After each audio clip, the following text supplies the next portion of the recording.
I can still see it like it was yesterday. Jonathan Sterling swaggered into our office like he'd just been handed the keys to the universe. Bespoke suit, black as a raven's wing. Rolex glinting on his wrist. He reeked of confidence, that cocky, self-assured swagger that men under 6 feet tall often possess. And yet, he had absolutely no clue what we actually did. "Call me Jonathan," he announced, flashing a grin that, I swear, didn't even reach his ice-cold eyes. "I like clarity, speed, and efficiency. We are going to do great things. Starting now." An awkward silence followed his grand pronouncement, broken only by the thin, strained applause you hear at corporate meetings or children's birthday parties. I stood, arms crossed, watching the circus unfold. 9 years at TechCorp Innovations. 2 CEOs, 4 restructurings, and 1 acquisition. I'd seen it all. I knew the game. Jonathan, however, was about to learn the hard way. The first week with him was a complete and utter mess. Jonathan cancelled our weekly project discussions, replacing them with what he called vision strategy synchronizations. He said it like he was opening the gates to a new world. Our first meeting is etched in my memory like a lightning strike. Jonathan Sterling. He entered our main office triumphantly, as if he had just been presented with the entire universe on a platter. An impeccable black suit, clearly custom-made. A Rolex sparkled dazzlingly on his wrist. Confidence gushed from every inch of his 5'10" frame. And at the same time, not the slightest understanding of what we actually do here. "Call me Jonathan," he said, giving me a smile that remained a cold mask on his face. "I like clarity, speed, and efficiency.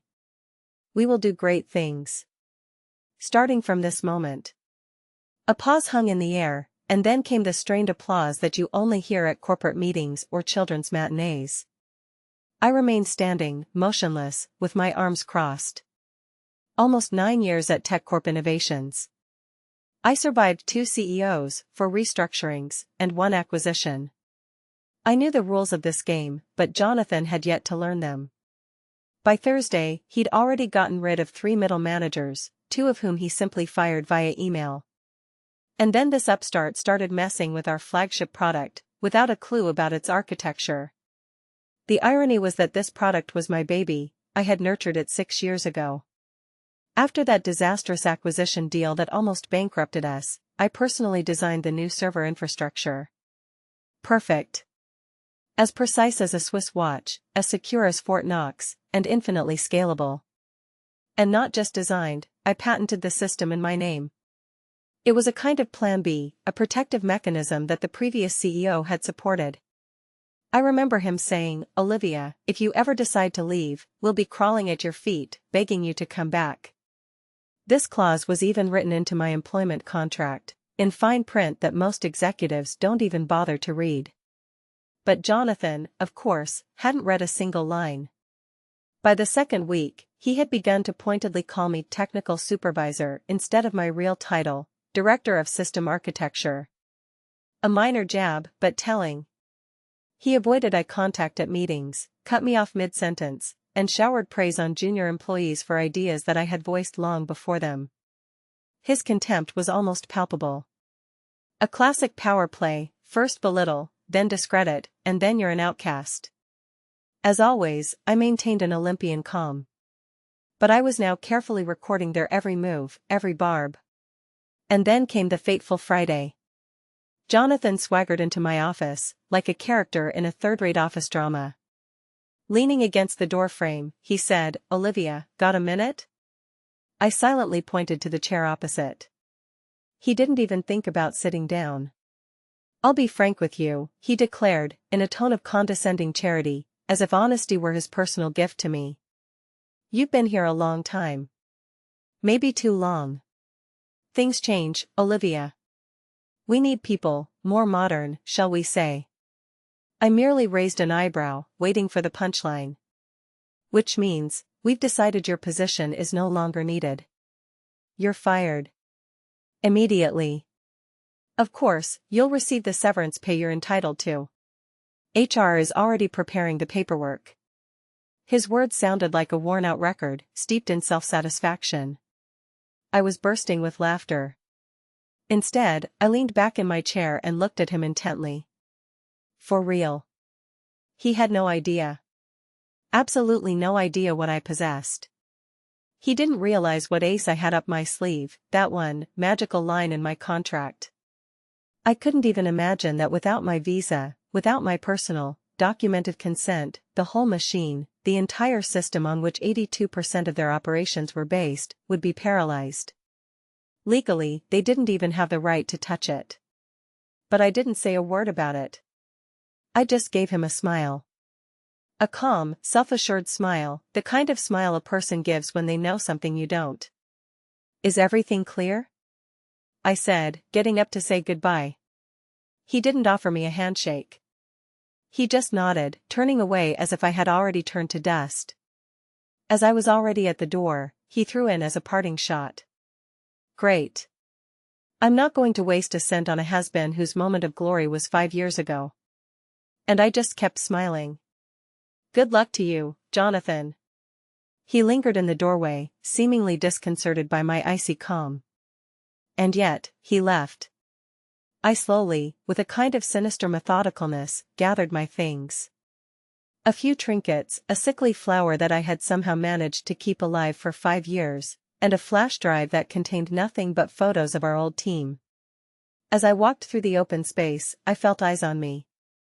Some awkwardly looked away, others nodded sympathetically, but no one said a word. That's how fear creeps in such godforsaken places. Silently, like a shadow. When I finally collapsed into the seat of my car, my hands were trembling slightly. Not bitterness, pure, animal adrenaline. Rage hadn't overwhelmed me yet, not yet. One question was pulsing in my head: how long would it take them to realize what a monstrous mistake they had made? The answer came on its own: Monday. The weekend stretched on like the premonition of an approaching storm, an ominous silence, a thickening atmosphere, permeated with electrical tension. I didn't say a word about my dismissal. Not to my sister, who was constantly telling me that I lived at work. Not to my best friend, who would have rushed over with a bottle of full-bodied red wine and a crazy 5-point revenge plan. And certainly not to my ex-husband, who once reproached me for being too involved and called me married to my job. I needed silence. Space. The opportunity to look at it all from the outside. On Friday evening, I wandered the streets of the city for a long time. Past sleepy cafes, with the darkened windows of bookstores. The cold, piercing air seemed to dull the sharp pain of betrayal. I wasn't mourning the loss of my job, no. I was mourning the insult. The blatant ignorance. The very idea that some upstart, who had never written a line of code in his life, could just barge in, erase years of my work, years of sacrifice, and declare it all redundant. That Saturday morning, I was filled with determination. I retrieved the contract from my personal archive, irrefutable proof of my innocence. The patent, clearly registered in my name. Point by point, verified to the comma and notarized. An unambiguous section, unconditionally assigning all rights to the architecture I developed to me. TechCorp Innovations had a license agreement to use it, but with one important condition: my direct participation in any updates or scaling. And the term of this agreement expired on Monday. A bitter laugh escaped my lips, not from amusement, but from the cruel irony of the moment. Before noon, I sent an email to the legal department of TechCorp Innovations. Not from the old, long-deactivated corporate account, but from my personal address. The subject line was dry and official: notice of expiration of intellectual property rights, immediate attention required. I kept myself in check, with no hint of triumph or gloating. No drama, just a statement of fact: in accordance with the current license agreement, the company's right to use my development expires on Sunday at midnight. Unless I, the patent holder, personally approve the changes. Otherwise, it will be a direct violation of my copyright, and legal consequences will follow. Signed, sincerely, Olivia Bennett, inventor of the TechCorp Innovations backend architecture, patent number US 93471. I copied their general counsel and our former technical director. Oh, and Jonathan, of course. Slamming the laptop shut, I went for a run. 6 kilometers through the fog-shrouded streets, weaving between tourists and merchants, and I felt the tension leaving me. On Sunday afternoon, the phone came to life, flashing the screen. 2 missed calls from an unknown number. Then, a voicemail from HR, "Olivia, we need to clarify your termination agreement." Following that, a message from the legal department, "We ask that you contact us as soon as possible to discuss the terms of your previous agreement with the company." And finally, late at night, an email from Jonathan himself. "Olivia, there seems to be a serious misunderstanding. It's crucial that I discuss this with you personally before Monday. Please call me immediately. Jonathan." There it was. My heart raced. Panic crept in. I blocked my phone. Let them guess. Let it dawn on them Monday morning that TechCorp Innovation's entire infrastructure, from the planning system to the CRM, from API integration to automated reporting and client portals, all rely on a license that no longer exists. I wasn't seeking revenge, I craved respect. And if it had to come in the form of chaos, panic, and legal battles, so be it. In the pre-dawn hours of Monday, I couldn't sleep.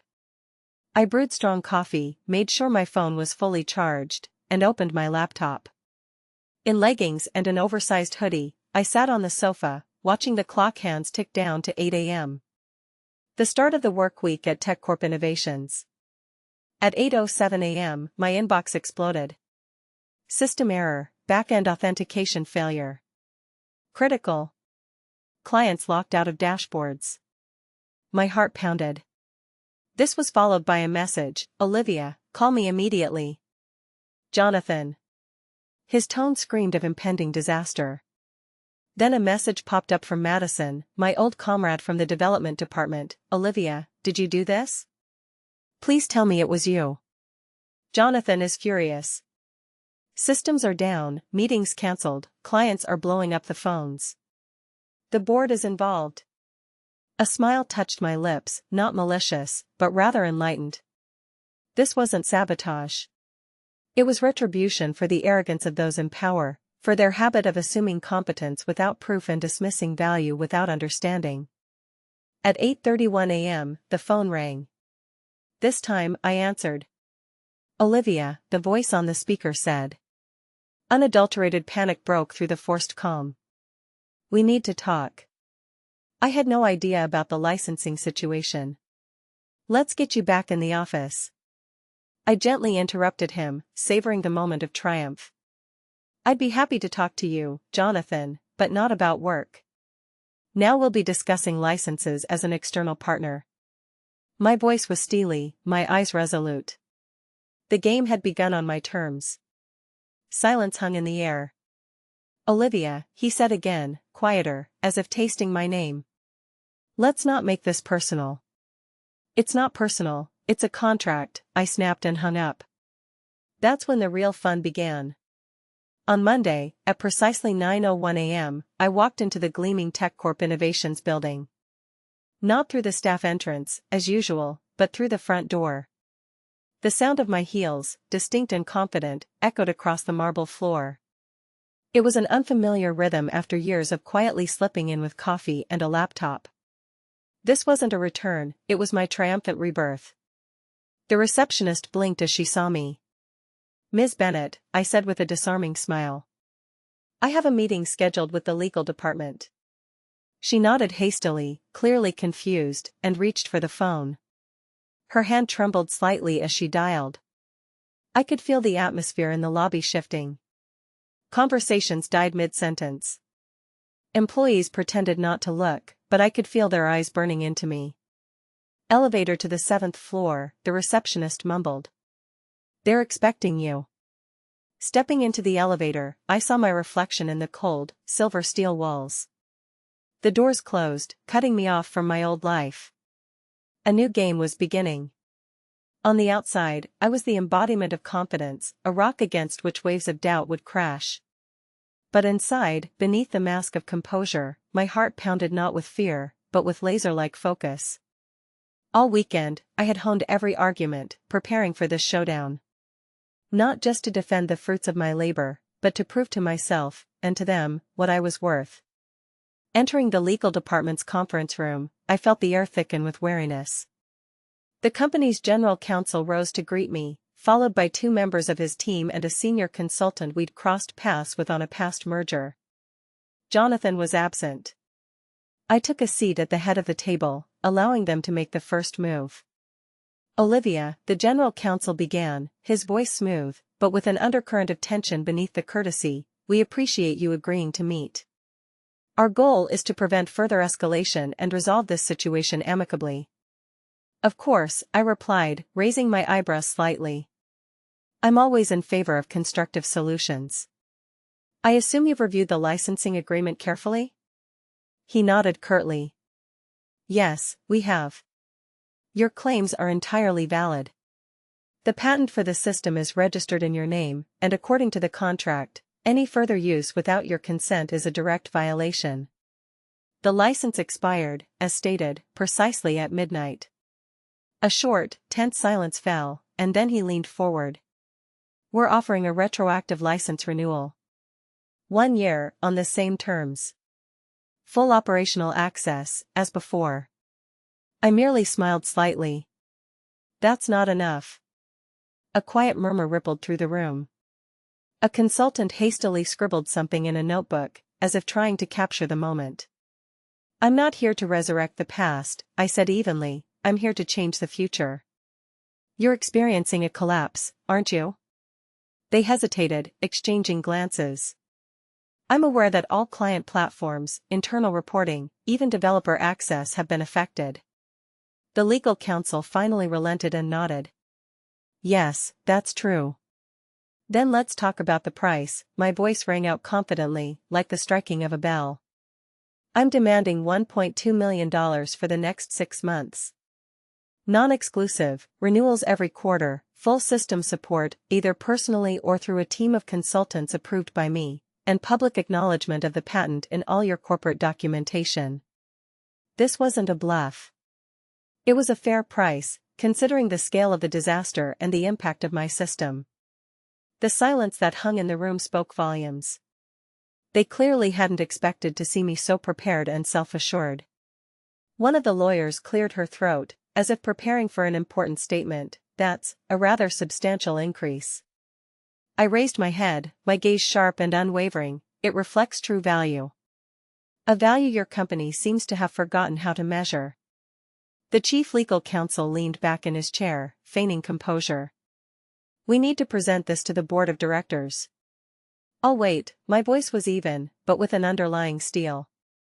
"But let me remind you, every hour of delay is a blow to customer confidence, to your reputation, and, of course, to your stock price.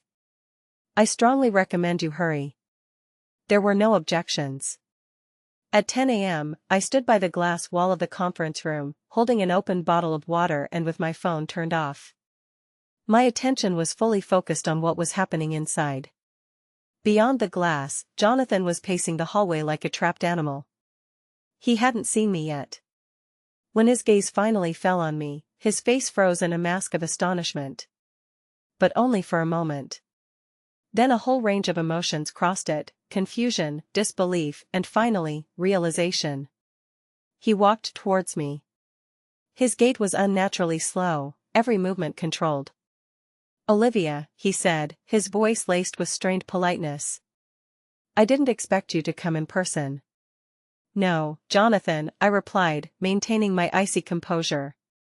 "There's a lot you didn't expect." He casually put his hands in his pockets, trying to hide his discomposure.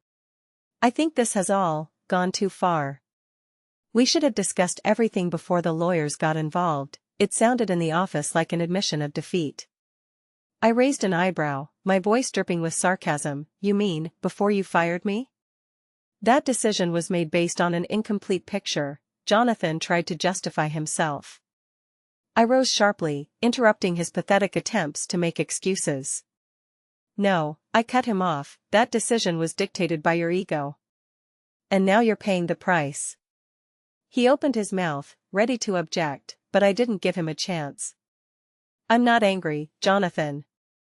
I'm just tired of being constantly underestimated. But don't worry, I have everything I need. The patent, the licensing terms, your letter of termination without explanation, it's all documented. I didn't come here to argue. I'm here to negotiate. If you want to save this deal and, possibly, your skin, let the lawyers do their job. I saw his jaw tighten, betraying his inner rage. Turning around, I headed back to the conference room. Oh, and Jonathan, I threw over my shoulder, good luck. Again, that word. Luck. Something I've never needed. By noon, the conference room was full of people again, but the atmosphere had changed. Tension hung in the air like a taut string, ready to snap at any moment. There was no board of directors present, but I could feel their pressure behind every word uttered by the lawyers. The rules of the game had been turned upside down.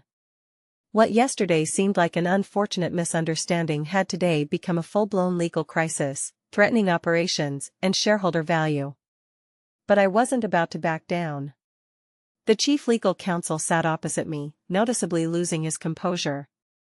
His tie was slightly loosened, and his jaw was clenched. "We have carefully reviewed your proposal," he began, trying to remain calm. "And while we find the terms aggressive," I corrected in an icy tone, fixing him with a stare. "Precise." He faltered, nodding briefly in acknowledgement. "Precise. We're prepared to accept the proposed licensing fee. But there's one condition. A 6-month contract with quarterly renewals, as initially suggested. Regarding public acknowledgement, we'd prefer to frame it as a technical collaboration rather than a transfer of patent rights." I leaned forward sharply, narrowing my eyes. "No." He raised his eyebrows in surprise. "Excuse me?" "I want it stated clearly and unequivocally. The system was designed and patented by Olivia Bennett. No equivocations, no softening language." "Absolutely. For 6 years, my architecture had been the foundation of their success. I wouldn't allow Jonathan to walk all over me to save his skin. I would leave with the recognition I deserved." Silence hung in the air, taut as a wire. The employee on the left avoided my gaze, frantically searching through her notes. The consultant continued to scribble, not lifting his head. The legal counsel nervously adjusted his glasses, as if trying to hide behind them. "We'll discuss it with the board of directors," it sounded like a sentence. "Excellent," I replied, rising from my seat, clutching my folder tightly. "And while you're discussing it, I strongly recommend transparency. The SEC doesn't take kindly to unregistered conflicts related to licensing, especially when they affect system functionality." My words landed like thunder. I voiced what they preferred to keep silent: how a single system failure, especially one caused by intellectual property shenanigans, could bury investor confidence, trigger audits, and, in the worst case, lead to delisting. I knew the rules of this game better than they thought, and now I held a trump card. Stepping into the hallway, I saw Madison again, pressed against the wall near the elevators. Her gaze was like a lightning strike, a mixture of shock and admiration. The corner of her mouth twitched into a smirk as she said, "They're calling you Firewall." I managed a weak smile. "Well, that's better than redundant." Madison laughed, then lowered her voice to a conspiratorial whisper, "Rumors are spreading like wildfire. Jonathan's in full denial mode. He's trying to convince the board it's just a minor misunderstanding, that you supposedly never reported the expiring license." "That's a lie," I snapped, trying to remain calm. "But let him talk. The truth doesn't need shouting." Madison leaned in, her eyes gleaming. "Everyone saw that email. You were smart enough to CC the lawyers well before the expiration date. The evidence is everywhere. The interns are whispering about it like it's a new Watergate." I didn't reply immediately, feeling a second wave of anger rising. Regaining control was only half the battle. I craved justice, accountability. The next morning, I sent an email. Not to the legal department, not to the deceitful Jonathan, but directly to the chairman of the board. I had carefully kept his email address since we worked together on a major project. The subject line was dry and formal: system licensing, public statement, and leadership. I strived to be extremely respectful, precise, and businesslike. In my message, I clearly outlined the entire issue, the scope of the patent and its critical importance, the timeline of notifications, and the escalating licensing conflict. I gave particular attention to Jonathan's decision to dismiss the lead system architect without bothering to verify internal intellectual property obligations, and the lies he was now spreading. In closing, I posed a simple but devastating question: if he treats internal resources this way, how does he intend to manage external partners, suppliers, or regulatory bodies? In the afternoon, a response arrived, not from the chairman, but from one of the senior members of the board. His words were like balm to my soul: "Olivia, thank you for your clarity and professionalism. Rest assured, we are taking this matter with the utmost seriousness. We will thoroughly examine all the facts within the company, relying on the documents you have provided. At the same time, we support the licensing agreement and expect it to be concluded within 48 hours on the terms you proposed. We sincerely regret that the company's management did not appreciate your contribution sooner." I froze, staring at my phone screen. This wasn't a public apology. First, numbness, then, realization. Not only was there a turning point in the story, but a tangible shift in power. Later that night, my phone vibrated again. A message from Madison: "Jonathan's furious. Emergency board meeting tomorrow. His assistant is panicking, calling everyone. Trying to keep the situation under control." I slowly typed a reply: "Let him try. I have the truth on my side, and a paper trail longer than his resume. Tomorrow isn't just a licensing agreement. It's a reckoning." The board meeting started promptly at 9 o'clock Wednesday morning. At 9:23, I was invited to attend. Not Jonathan, not Legel, but the chairman of the board himself. The email was concise, but the tone left no room for doubt: "We request your presence at a closed session at 11 a.m. Your perspective will be valuable to the current discussion." That word again, valuable. 2 weeks ago, I was worthless, and now I'm suddenly valuable. The irony of fate sometimes strikes hard, tearing masks off faces. At 10:55, I crossed the threshold of the boardroom, located at the very top of the TechCorp Innovation skyscraper. I'd only been here once before, 10 months ago, timidly presenting my system modernization plan to the then CEO. Back then, I huddled in a corner, as if invisible. Today, full of confidence, I walked straight to my chair, with a nameplate bearing my name. Jonathan was already seated opposite me. His arms were crossed, his phone lay face down on the table, like a dummy, not to be touched. His tie was perfectly knotted, his smile honed to perfection, but in his eyes lurked something genuine: anxiety and defiance. The chairman opened the meeting with customary phrases. Then he turned to me: "Olivia, thank you for coming. We have carefully reviewed the terms of the licensing agreement and your documents. Before making a final decision, we would like to hear your point of view." I nodded in response: "Of course."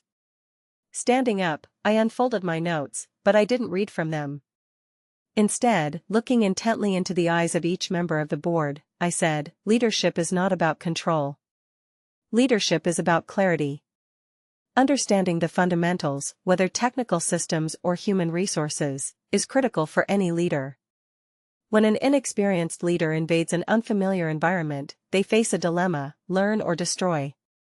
Jonathan, unfortunately, chose the latter." I noticed Jonathan squirming uncomfortably in his chair, but he remained silent.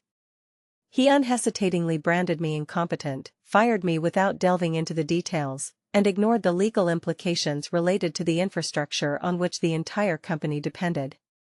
And worst of all, he only came to his senses and began to listen when it was too late, after the server crash, after the barrage of angry calls from customers. I paused, letting my words sink in. Everything I did, every system I created, was aimed at protecting this company. But no system in the world can protect against arrogance. And when a CEO understands neither the architecture of the processes nor the value of the people behind them, the company is not simply in a zone of legal risk, It is exposed to a fundamental threat to its existence. An ominous silence fell. One of the directors broke it, leaning forward. And what would you have done if you were in his place? I allowed myself a slight, barely perceptible smile. I wouldn't have been in his place. I would have been alongside someone who thoroughly understands the product, feels the company culture, and knows the law. I would have built a leadership model where collaboration is valued more than blind control. And, above all, I wouldn't have waited for a lawsuit to start respecting the people on whose shoulders this company rests. A pause hung in the room, tense and thick. Then the chairman cleared his throat, breaking the silence. Thank you, Olivia. We ask you to wait outside while we make a decision. I stood up, gave each of them a nod, and left the room. The minutes dragged on agonizingly slowly. After 10 excruciating minutes, I heard voices rising behind the wall. But it wasn't Jonathan's voice. He was clearly losing control, desperately trying to evade responsibility, shifting the blame to Legal, the CTO, and even to the hapless HR department. It was his last, desperate attempt to shift responsibility until it dissolves into the air like smoke. But this time his trick didn't work. At 11:47, the door swung open, and the chairman of the board came out. His face was inscrutable. Olivia, our meeting is over. We would like to speak with you alone again. I silently followed him back into the office. Jonathan was nowhere to be seen. The chairman sank into his chair, folding his hands in a steeple on the table, and his gaze turned steely. From this moment on, he said crisply, Jonathan Sterling is suspended from his position pending an internal investigation. We will issue an official statement to employees, where everything will be clearly stated. And, of course, we will publicly acknowledge your invaluable contribution to the development and restoration of TechCorp innovations. He handed me a sheet with the printed statement. I took it and read the first sentence aloud. We recognize Olivia Bennett's leadership, innovative spirit, and intellectual property as key factors in the success of TechCorp innovations. A lump rose in my throat. I didn't expect it to move me so deeply. It wasn't that I craved recognition, it's just that I knew how many women in the tech world never get justice. What are your plans for the future? The chairman asked, watching my reaction closely. The licensing agreement is just the beginning, I replied, feeling a surge of strength. I'm prepared to offer TechCorp Innovations my consulting services. I don't plan to return full-time, just short-term projects. I need the freedom to act, and I want to help you create robust safeguards so that no one else has to face something like this. He nodded in agreement. Consider it done. I rose from my chair. As I reached the door, he said, Olivia, you didn't just protect the system, you saved TechCorp Innovations. I nodded almost imperceptibly, feeling the corners of my lips lift in a slight smile. I know. Stepping out of the office, I felt the oppressive weight that had been holding me down for the past few days slowly dissipate. Like armor no longer needed, it slowly crumbled from my shoulders. Madison was waiting for me in the hallway. Was he removed? She whispered, a hopeful note in her voice. I smiled, feeling a surge of energy. He's been suspended for now. And you? She asked anxiously. I glanced around at the glass walls of the office floor where I had recently worked.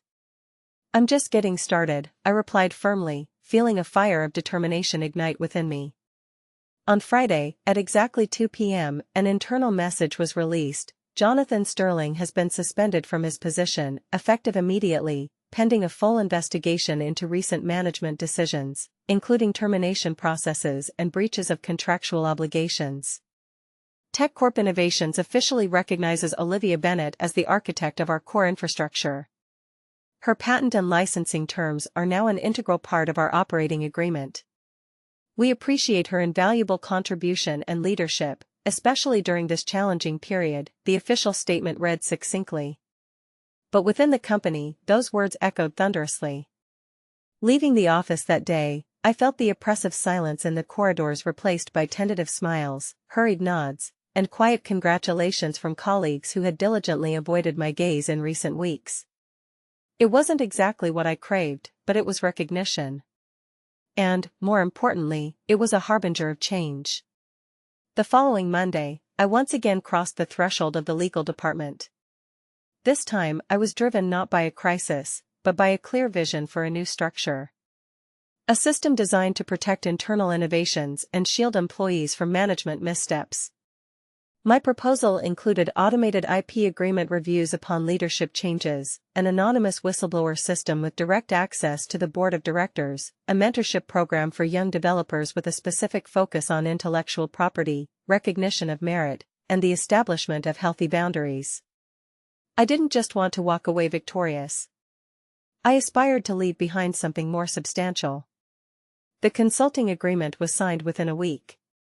I was to stay for 3 months to settle the system after the recent storm and prepare a successor for the role of lead architect, but on my terms and at a comfortable pace. Despite this, colleagues still hoped for my return to the staff. My answer remained unchanged: no. The love for the work was still there, but the company had changed, and so had I. One day, a couple of weeks into my new role, I left the building after a lengthy meeting. A group of interns was passing by. A young woman in glasses, smiling shyly, stopped when she noticed me. "Are you Olivia Bennett?" she asked tentatively. I nodded in response. Her face lit up. "I just wanted to say thank you. What you did is incredible, truly legendary. We talk about it constantly in our Slack channels. You proved that it's okay to speak up." I smiled sincerely, feeling a warmth inside. "Then keep doing it," I told her. "Don't stop. And don't wait for anyone's permission." She nodded energetically and ran to catch up with her companions, leaving me in a state of slight daze. It wasn't just a feeling of pride. Rather, a deep sense of satisfaction. Something much bigger, the realization of a legacy left behind. The weekend was a breath of fresh air, the first real rest in a long time. I escaped the city by train, leaving my phone alone and enjoying the passing scenery. For the first time in months, my head was free from strategies and doomsday plans. Silence and peace. In the evening, I picked up my diary again, and one phrase kept swirling in my mind: I never sought power. I craved recognition. And when they denied me that, I didn't ask for a seat at their table, I built my own. In the weeks that followed, the news trickled out slowly but surely. Jonathan's suspension became permanent. The official reason was irreconcilable management differences. But whispers circulated about other complaints, other firings that had been hushed up before my case. The corporate culture began to change, slowly, like melting ice, but noticeably. Exit interviews were revised. A section on intellectual property was included in the internal training program. And so, recognition, earned through blood, sweat, and tears, was forever etched into the annals of engineering history. The bosses, the very ones who had been plotting behind my back, were now trying to rewrite the past to suit their narrative. "Olivia has always been part of the team," one of them proclaimed from the podium.